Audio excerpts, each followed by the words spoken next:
Clint Eastwood is now 95 years old. By this age, most of his peers have stepped away from the spotlight, yet in 2024 he delivered another film, and by 2025 he was already behind the camera again. In Hollywood, executives speak quietly about what keeps him moving when others have long stopped. Then, a truth emerged, one that reshaped the narrative of his later years. In 1989, a woman walked into his office and introduced herself as a daughter he never knew existed. She had lived her entire life kept from him, concealed for 35 years. When DNA tests in 2018 verified her story, it confirmed only one of several deeply buried chapters in Eastwood's personal history. As he reaches the final stretch of a storied life, revelations continue to surface, some of them startling. This is not the Clint Eastwood story most people think they know. He entered the world on May 31, 1930, in San Francisco, as the Great Depression tightened its grip across the United States. His father worked as a bond salesman and did what he could to hold the family steady, but employment was scarce. Each time a new opportunity appeared, they packed up and moved, Hayward, San Jose, Sacramento, and then on again, chasing work wherever it could be found. Clint spent his childhood loading and unloading boxes, entering one school after another, never long enough for anything to feel familiar. But amid that constant motion, a kind of quiet resilience began forming. By age 10, he had already lived in more towns than many people do in a lifetime. Money was scarce, comfort even rarer, yet those years taught him how to adjust, how to endure, and how to keep pushing no matter how unstable the ground beneath him became. At 6 years old, life delivered a challenge that dwarfed every move the family ever made. In 1936, he contracted pneumonia and diphtheria simultaneously, an often fatal combination in that era. He spent weeks inside an iron lung while machines forced air into his lungs, doctors expecting little from his future. They doubted he would grow strong, or even return to normal life. But Clint kept fighting. Slowly he recovered, and instead of remaining frail, he grew into a tall, resilient kid. Later he would say that surviving that ordeal forged a deeper toughness, an internal strength that shaped how he approached fear, pressure, and adversity. When the family settled in Piedmont in 1940, Eastwood entered junior high, but the classroom never felt like a place he belonged. He struggled academically, and classmates mocked him for being quiet and thin. Hoping for a fresh start, he transferred to Oakland Tech. But in 1949, a simple disagreement with a teacher over a misplaced exam escalated into a final break. Clint walked out and never returned. With no diploma and no clear direction, he stepped into the world knowing he would have to build a life on his own terms. At 17, he briefly attempted military service, but a training injury ended it early. So he drifted through any job he could find, cutting timber as a lumberjack in Oregon, baling hay across California, and saving every dollar. By 1951, he had scraped together $300, enough to buy a used 1949 Ford Tudor. He modified the rear-end gear to a 3.73 ratio and turned it into a drag racer. That car became a symbol of independence and the first thing of real value he built for himself. Weekends were spent tuning engines, racing, and learning the mechanics that fascinated him for the rest of his life. Then the Korean War draft called in 1951. Because of his medical history, he remained stateside, stationed at Fort Ord as a swimming instructor. One day, returning from Seattle, he caught a ride on a Navy AD-1 bomber. The aircraft ran out of fuel near Point Reyes and crashed into the Pacific. Clint and the pilot escaped the sinking fuselage and swam 2 miles through frigid waves to reach the coastline. He lost his shoes along the way and felt the rocks tearing at his feet, but he kept moving. That night etched itself into him forever. Decades later, when he directed Sully, audiences sensed the authenticity in its survival narrative. He had lived something hauntingly similar. Everything shifted again in 1954 when Universal Studios hosted a talent scout dinner. Clint performed a song from Guys and Dolls, catching the attention of casting director William Schifrin. Universal offered him a $75 per week contract, barely enough to scrape by in Los Angeles. He appeared as an uncredited extra, including a sailor in Revenge of the Creature, 1955. No lines, no spotlight, long hours, minimal pay. Some studio executives dismissed him, claiming he lacked presence. By 1956, he was let go. Instead of giving up, He enrolled in night acting classes while working as a lifeguard back at Fort Ord to keep himself afloat financially. His break finally arrived in 1958 with the television series Rawhide. Cast as Rowdy Yates, he was second on the call sheet, not the star. Lead actor Eric Fleming privately resented how audiences gravitated toward Clint's understated style. The tension on set was constant. Eastwood coped by smoking heavily, 3 packs a day, until the stress triggered ulcers severe enough to require hospitalization. For a moment, he considered quitting acting entirely. But he kept going. Viewers soon connected with his grounded, rugged presence, and his popularity began to rise. His personal life, however, was far more complicated. Clint married Maggie Johnson in 1959 after a blind date, but his relationships were already tangled. Few knew that in 1954 he had fathered a daughter, Lori, with stuntwoman Roxanne Tunis, a child adopted and kept out of public view for decades. Her existence remained unacknowledged until 2018. Meanwhile, by 1962, Eastwood was earning $1,000 per episode on Rawhide. It seemed like a decent income, but he wanted long-term stability. He took modeling jobs for Kellogg's to supplement his earnings and invested aggressively in real estate. One of his smartest purchases was a Hollywood Hills home for $27,000, a property that later appreciated dramatically, becoming his financial anchor. Then came a turning point in 1964. A low-budget Western, A Fistful of Dollars, shot in Spain with just $200,000, hired him for $15,000. No one expected much.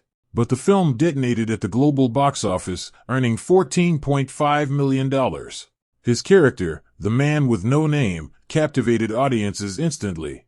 Clint practiced that steely squint in the mirror to calm his nerves, unaware it would become a defining image in film history. When the movie reached American theaters in 1967, audiences recognized that the Western genre had just changed direction. The follow-up, For a Few Dollars More, 1965, arrived with a $600,000 budget.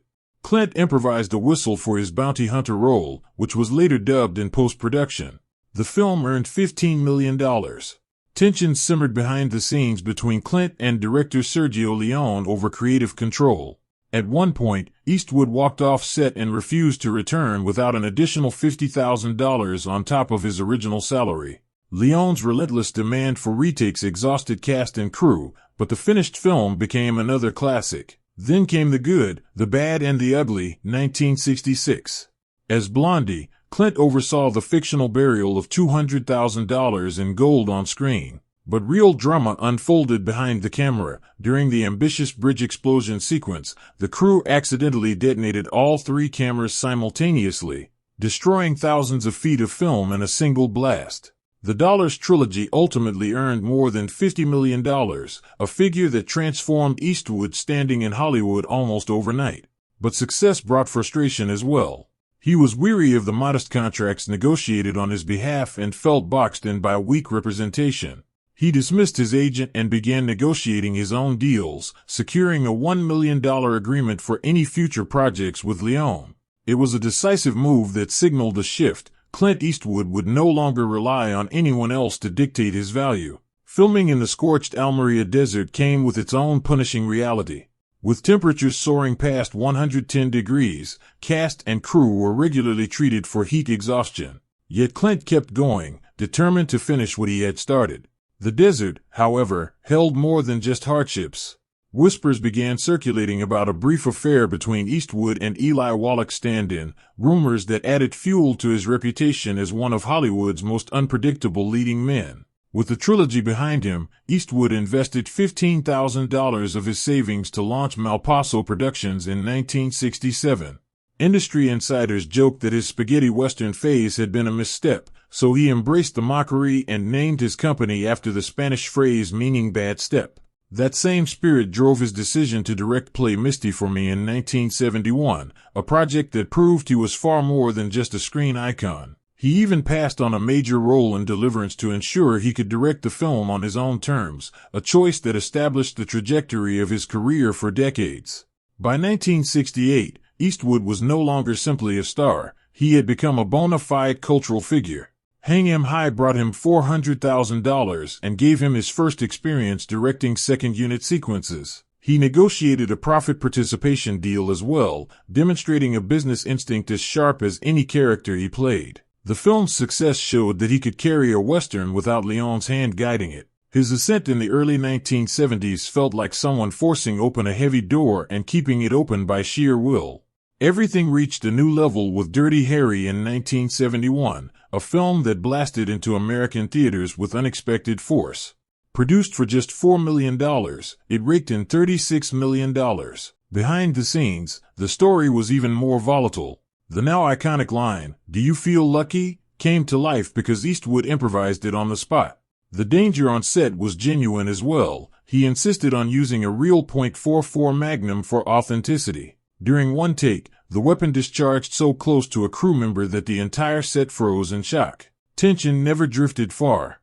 Eastwood and director Don Siegel frequently clashed over the script. Clint ultimately rewrote the ending so that Harry Callahan would survive, a departure from the original plan. He also performed his own stunts, including leaping onto a hijacked school bus without a stunt double. Every risk, every confrontation, every late rewrite contributed to transforming the movie into more than a box office hit. It became a cultural force that followed him everywhere. Soon after, he returned to directing with High Plains Drifter in 1973. The shoot lasted only 11 weeks but demanded unrelenting effort.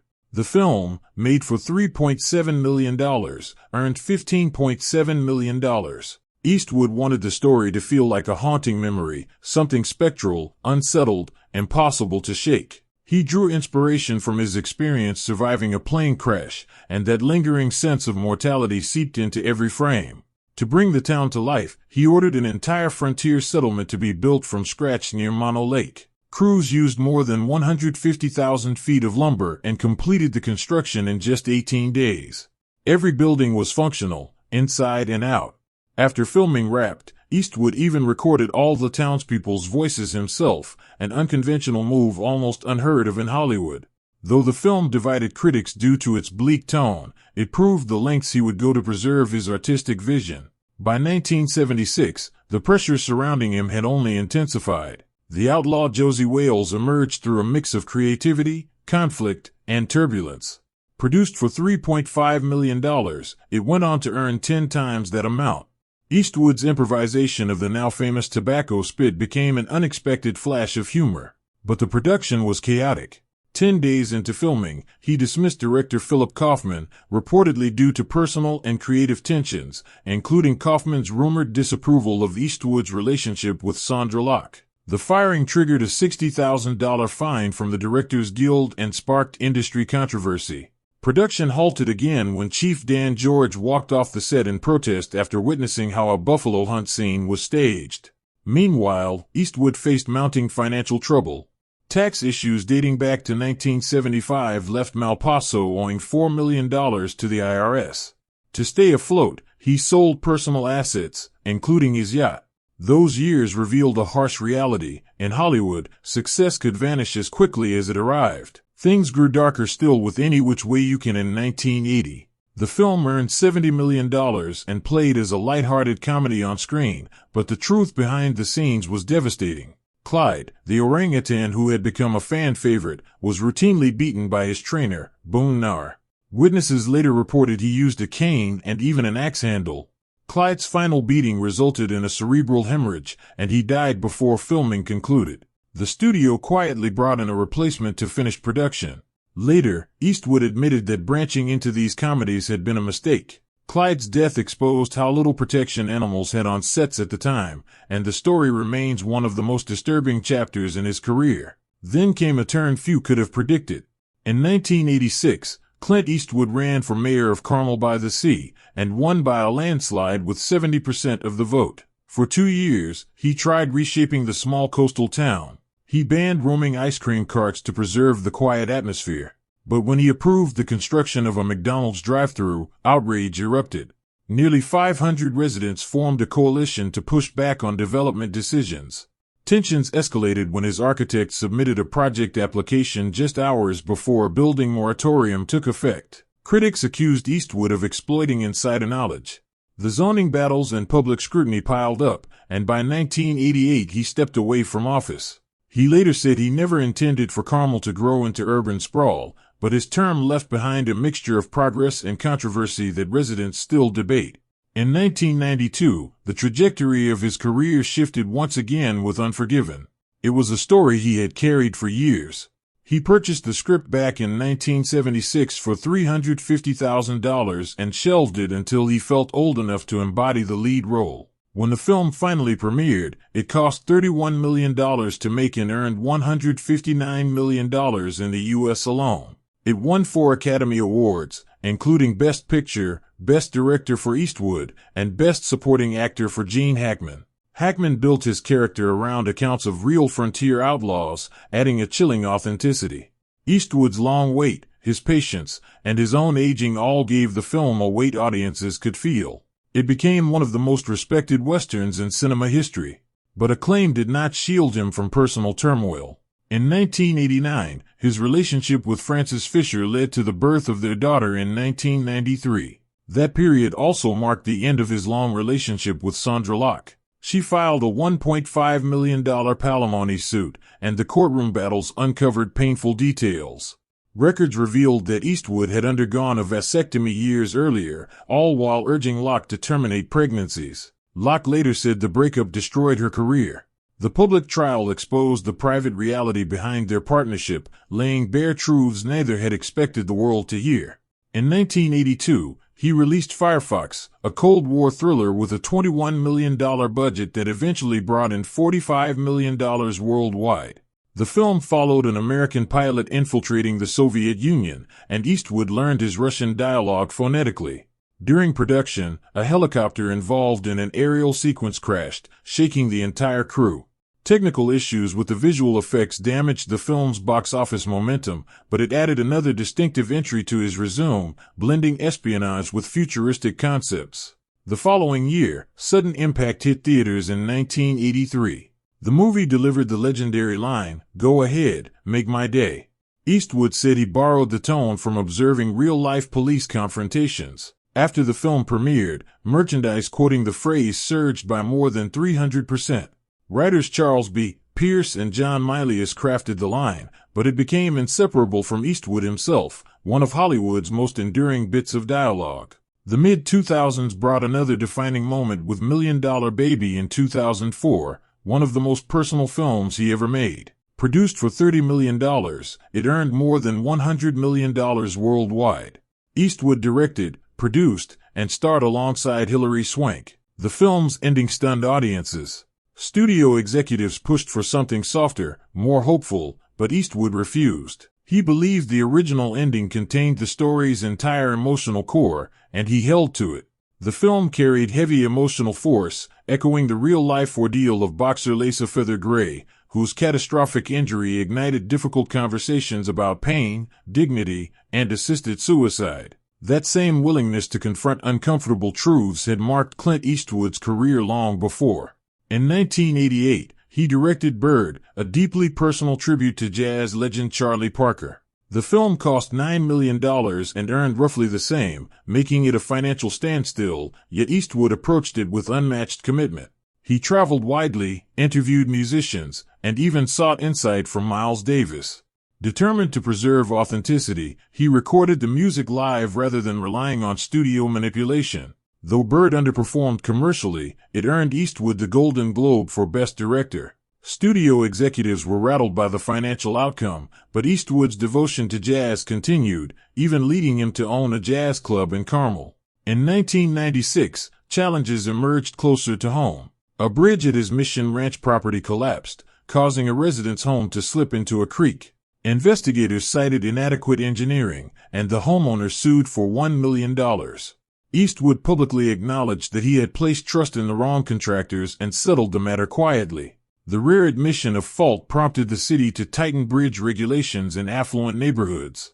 More than a decade later, Eastwood self-funded Gran Torino in 2008, covering the film's $33 million budget himself. The gamble paid off. The movie grossed $148 million.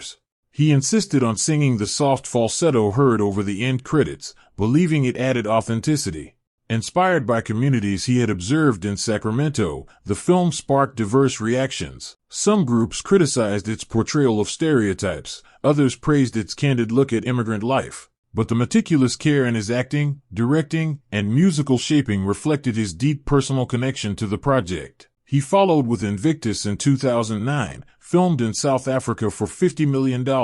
Starring Morgan Freeman as Nelson Mandela, the production drew heavily on real footage from the 1995 Rugby World Cup to help Freeman refine Mandela's voice and presence. Critics admired the film's emotional weight and historical accuracy, though some argued it softened the complexities of Mandela's legacy. Filming on real locations and working with former rugby players added a grounded, lived-in authenticity.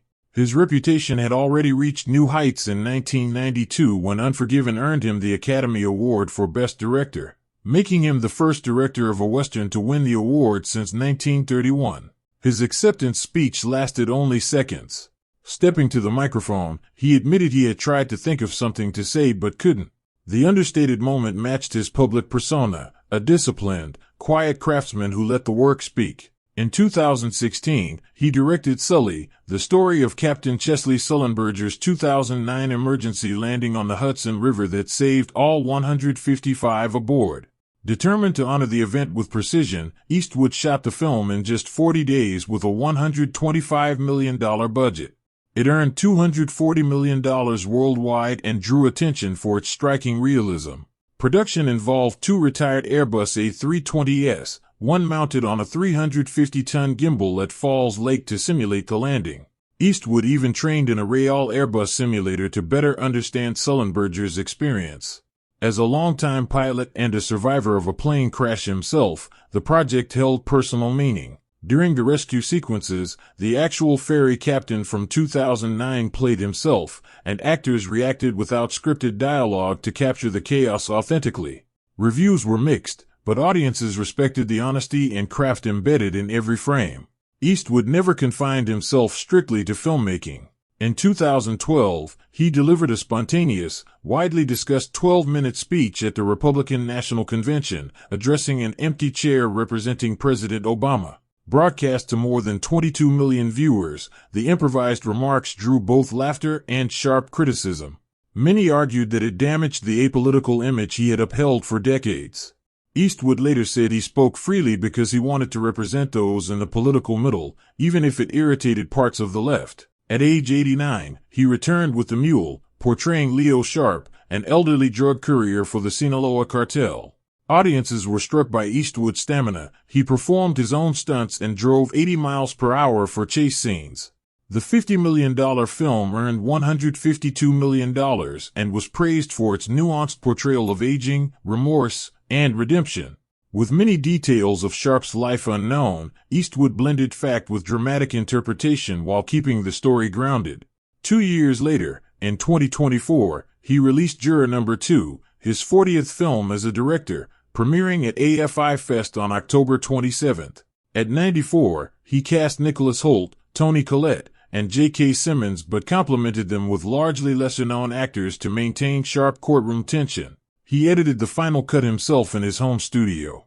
Although Eastwood did not attend the premiere, the cast led a heartfelt tribute that filled the theater with the refrain, "We love you, Clint." Warner Brothers opted for a limited release of fewer than 50 theaters, raising questions about the strategy, but critics praised the film's moral clarity and narrative precision. Throughout his career, Eastwood has been known for his speed and efficiency. Most of his films finish in under 30 days, seldom require more than 2 takes, and typically come in 20% under budget. His disciplined approach has influenced filmmakers such as Christopher Nolan, who has credited Eastwood for teaching him to trust simple, practical filmmaking over elaborate techniques.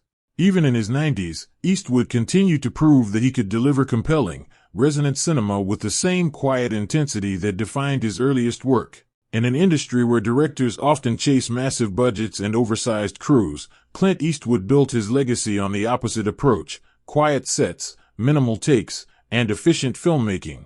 Actors have long admired him for that discipline and clarity. But behind the celebrated career, there were private chapters, some hidden for decades, that revealed a more complicated personal world. One of the most dramatic emerged with the story of his daughter, Lori Murray.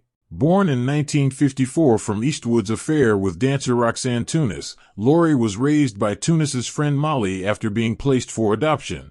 Eastwood never knew she existed. Laurie grew up unaware of her parentage until the late 1980s, when she began searching for her biological father. In March 1989, she walked into Eastwood's office carrying letters, photographs, and her birth certificate. The truth was overwhelming. Decades later, DNA tests in 2018 confirmed she was indeed his daughter. Their public reunion stunned Hollywood. Laurie subsequently sued her mother for hiding her identity and demanded a formal apology. The episode revealed the distance and emotional complexity that shaped parts of Eastwood's private life. Another deeply painful chapter centered on his long relationship with actress Sandra Locke during the 1970s and 1980s. In her 1989 lawsuit, Locke alleged that Eastwood pressured her into 2 abortions because he did not want children disrupting their life. She said he encouraged unreliable natural birth control, which failed twice, and that when she became pregnant again, he urged her to terminate the pregnancy. She also stated she underwent a tubal ligation at his request. Her $70 million lawsuit described a harsh end to their relationship. She claimed Eastwood changed the locks on their home and moved her belongings into storage while she was away filming. The revelations shocked the industry and exposed a darker, more controlling side of a man long viewed as private but steady. His marriage to Dina Ruiz eventually added another difficult chapter. They married in 1996, and their daughter Morgan was born the same year. By 2014, the marriage collapsed. Ruiz filed for divorce seeking physical custody of their daughter and spousal support. The couple had lived apart for years, and rumors of Eastwood's involvement with other women heightened the conflict. A complicated prenuptial agreement prolonged the negotiations, and Eastwood resisted many of Ruiz's support requests. Their 18-year marriage formally ended in December 2014, revealing again how the pressures of fame, secrecy, and age can strain even long-standing relationships. Yet Eastwood's life was not defined solely by conflict. In 1986, he purchased Mission Ranch in Carmel for $4.5 million, rescuing the historic 22-acre site from being converted into condominiums. He restored the property with obsessive care, matching original moldings, hardware, and the 1800s-style architecture. He even supervised sheep herding sequences to preserve the pastoral character. Today, Mission Ranch operates as a 30-room and generating about $5 million annually. Eastwood negotiated with 17 previous owners to secure it, ultimately transforming a fading landmark into a community treasure. His production company, Malpaso Productions, grew with equal determination. Founded in 1967, it went on to produce more than 40 films and generate over $2 billion in box office revenue. In 1990, Eastwood sued Warner Brothers for $60 million, arguing they owed him profit participation on several films. Though the case settled out of court, he emerged with increased creative control. Malpaso's first film, Hang 'Em High, 1968, marked the beginning of one of Hollywood's most successful independent production houses. Music remained another pillar of his life. In 1990, he launched the Mission Ranch Jazz Festival, which featured performers like Rosemary Clooney and frequent appearances by his son Kyle. In 2024, he received the Monterey Jazz Festival's Cultural Leadership Award. Eastwood composed several film scores himself, including Mystic River in 2003, earning Grammy nominations. Jazz was not a hobby, it was a stabilizing force that shaped his sensibilities both on and off the screen. His philanthropy, often deliberately quiet, revealed yet another dimension. After a frightening NICU incident involving a family member, he founded Prius, a nonprofit that donated $10 million to cancer research. He also gave $100,000 to build a school in a struggling community. He never publicized these actions. Instead, people discovered them years later, realizing how much he had contributed without seeking credit. Aviation added its own mix of risk and introspection. Eastwood flew a 1960s Bell 47 helicopter during promotional tours for Firefox. In 1991, heavy fog forced him to make an emergency landing in Monterey, a close call that changed him and made him more cautious. In 1997, he donated 340 acres in Carmel Valley, worth $6 million, to the Big Sur Land Trust, permanently preserving the untouched landscape for future generations. Even in his 90s, he continued to challenge the industry. In a June 2025 interview with an Austrian newspaper, he criticized Hollywood's dependence on franchises and remakes, saying, "If filmmakers can't do something new, they should stay at home." His comments came at a time when half of 2024's highest-grossing films were franchise entries. Despite the trend, Eastwood pushed forward with an original new film entering pre-production for a potential late 2025 release. He insisted that age had only sharpened his instincts, remarking that some directors weaken over time, but he had not. Awards confirmed the depth of his career. Eastwood has earned 8 Academy Awards across 7 films. Unforgiven, 1992, won Best Picture, Best Director, Best Supporting Actor, and Best Film Editing, receiving 9 nominations overall. The win revived the Western genre at a moment when it had nearly vanished. Only 3 Westerns in 2 decades had been nominated for Best Picture before its release.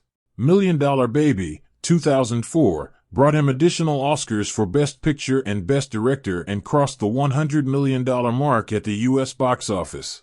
Over the years, 6 of his films have earned Best Picture nominations. In his 2010 memoir, he wrote, "The less secure a man is, the more he directs," a revealing line about confidence, control, and the drive behind his work. His evolution from spaghetti western actor to Oscar-winning filmmaker unfolded across 6 decades and more than 30 films. His minimalist directing style, his trust in actors, and his quiet certainty earned him a place few filmmakers have reached. People often remark on his age because he defies it so completely. Only about 5% of Hollywood directors over 80 still make major films. Yet at 95, Eastwood was preparing another project. His persistence challenges ageism simply through example. A 2025 profile noted that Eastwood's refusal to retire proves experience can rise above youth in art.